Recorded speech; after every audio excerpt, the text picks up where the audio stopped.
Do you remember we're making submissions in support of revoking business visa cancellation decision? The review applicant is Matthias Bruskner, and case number we have got 20986, and we submit a submission in support of the merits review hearing of the above mentioned matter. So substantial, I'm going to make the following submissions, such as substantial ownership interest in an eligible business in Australia. So the review applicant has had an ownership interest in EDI Pty Ltd, which is an eligible business, which is 5% off by having, which is of 5% by having purchased 50,000 A-class shares for $50,000. And the word substantial with respect to the ownership is not defined in migration legislation. However, the departmental policy states that at least 10% or investment of $100,000 is considered as substantial. Here it is agreed that the review applicant has only made an investment of $50,000, which the department considered is not substantial. However, in this respect, it is worthwhile mentioning here that the department policy is not a law, it's not a law, and it is just a policy with respect to the issue of substantial ownership interest. It is submitted that 5% is still a substantial ownership interest, because the substantial ownership is not defined in the legislation, and further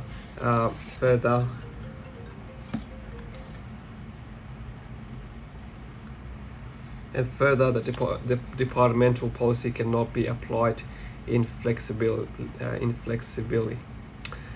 The review applicant has taken a professional advice from his immigration agent to ensure that he cannot be compliant with his visa obligations, and he relied and acted on the professional advice in meeting his visa obligations.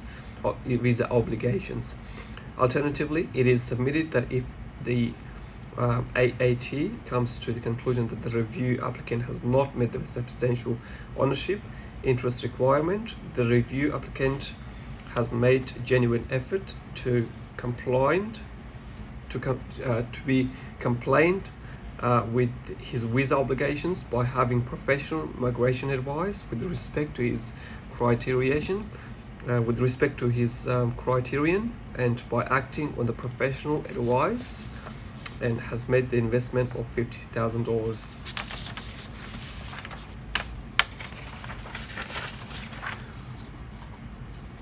Remember, I'm going to move on to the submissions of actively participating at a senior level in the day-to-day management, which is the EDI. So the applicant, as per signed agreement between the review applicant and the EDI, the review applicant was offered a senior level role in the day-to-day management of EDI business, which the review applicant accepted in June 2018. Since the arrival of the review applicant in August 2018 in Australia as a permanent resident, the review applicant has been attending the management meeting of EDI on a regular basis. These meetings have been attended by EDI's general manager and commercial sales manager, production manager, installation manager, and office manager. The management meetings are generally held at 8 a.m. each Monday morning, and the review applicants have actively participated and contributed every week to these discussions. The purpose of these meetings are expressed by James only, and set out in the minutes of the first meeting is in a quote of James only, to allow my division managers to interact via focusing on the prior week's performance and what they want to achieve in the upcoming week. The review applicant has held a title of operations manager. In this role, The review applicant has been expected to ensure the EDI's operations are running smoothly from an operational perspective. While performing his role as an operations manager, the review applicant has had considerable input into the business. The review applicant often has short discussion with Mr. James only immediately following the weekly management meetings. In recognizing the review applicant's active participation and positive contribution, James only has told the review applicant that his contributions have become highly valued and regarded over time by management team. The review applicant has received a remuneration of $100 per hour, earning more than $50,000 in gross for the last year.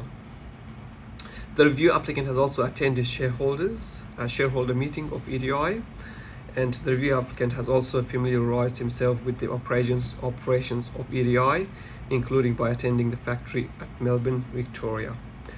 The review applicant has also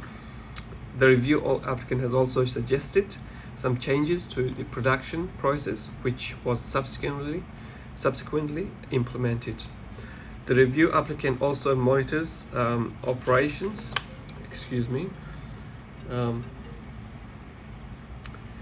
The review applicant also monitors operations at the factory and visits work sites when installation problems are experienced. These activities involve me working approximately 10 hours a week.